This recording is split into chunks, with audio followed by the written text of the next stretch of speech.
guys, what's going on? Welcome back to the channel.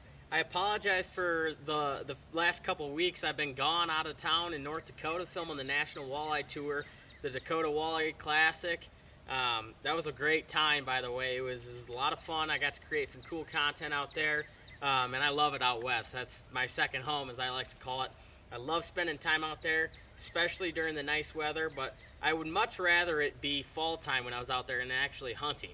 But we're back home. It's August 6th right now, and when I got back home Friday, but we planted food plots on Sunday.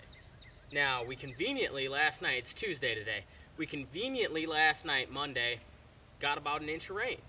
And what I ended up doing with these food plots, like I've talked about on this channel before, my entire plan, what I ended up doing is I rented a no-till drill. I planted beans, peas, oats, brassicas, and I planted that into standing rye and red clover. Tillage radish on top of that, some peas left that the deer and the rabbits didn't completely annihilate. That wasn't a lot of them, but I drilled that seed into the ground here, and we got some moisture on top of it, and it's really cool to see. I mean, a lot of these seeds are already germinating. I'll show you guys on some cutaways here, but most of these seeds are already germinating because of the moisture that was already in the soil, because I had that summer cover crop builder in place. But on top of that, we got that good heavy moisture last night, and that helped things a lot too. We had a good nice day of some sunshine here, mostly clear, about 75 degrees. So those seeds are off to an excellent start. But what I'm doing now is I'm coming through here and I'm mowing. You can see I've got the lawn tractor here. I'm mowing all these plots as tight to the ground as I possibly can.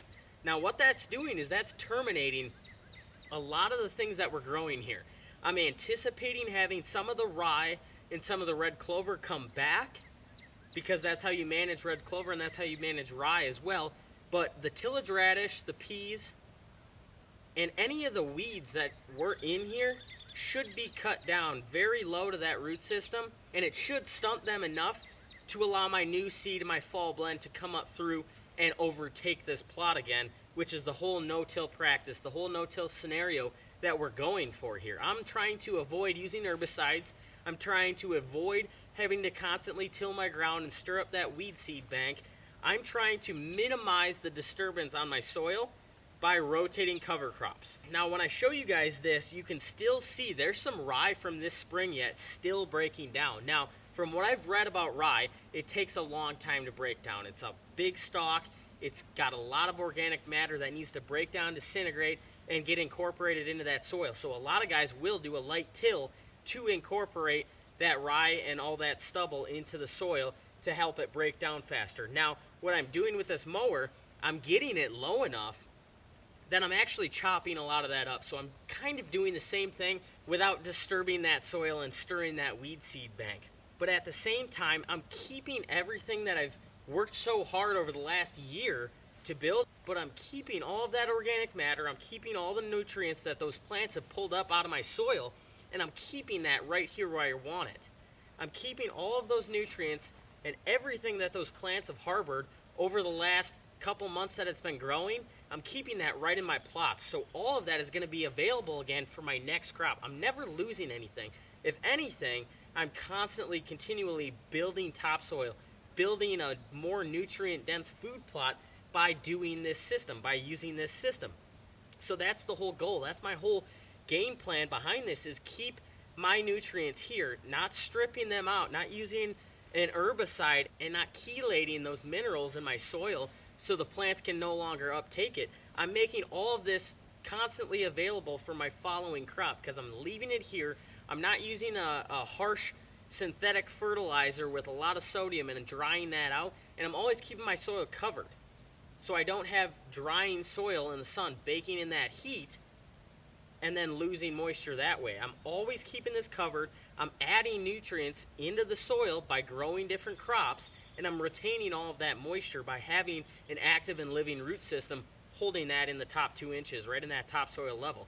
But at the same time, I'm adding those nutrients year after year. It's compounding. So this is a really awesome system that I'm stoked to be trying out here, and I'm stoked to be kind of into this realm now, right? Like I told you guys, I used to be spray till.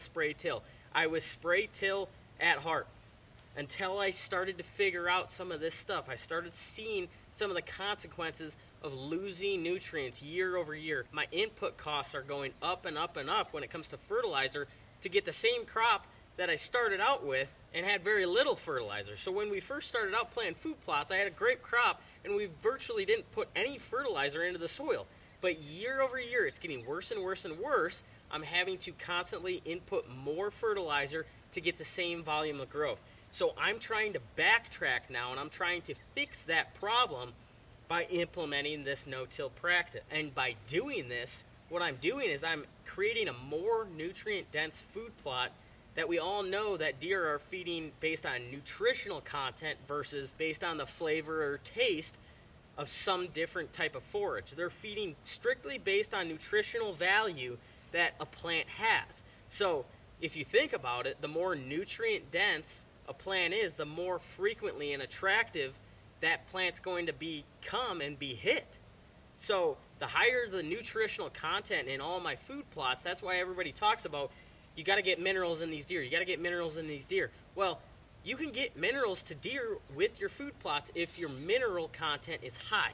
That's why I'm also adding Midwestern Bioag's, their TerraNew fertilizer. It's a manure-based fertilizer, and within it is adding minerals. It's adding essential soil minerals, and at the same time, it's feeding the soil biology versus feeding strictly the plant. So I'm forcing that plant to now learn how to pull nutrients that it's needed to grow from my soil, not just giving it to it through that synthetic version. I'm forcing this plant to learn how to pull nutrients from the soil because I'm feeding the soil, I'm not feeding the plant, right? I hope you guys can understand that, but that's what I'm going after here. I'm trying all of this stuff out. I'm bringing you guys along for the process. I'm super excited. As you can see here, I've got about half of this plot done, but as you can see here, I've got this gorgeous little mulch going on.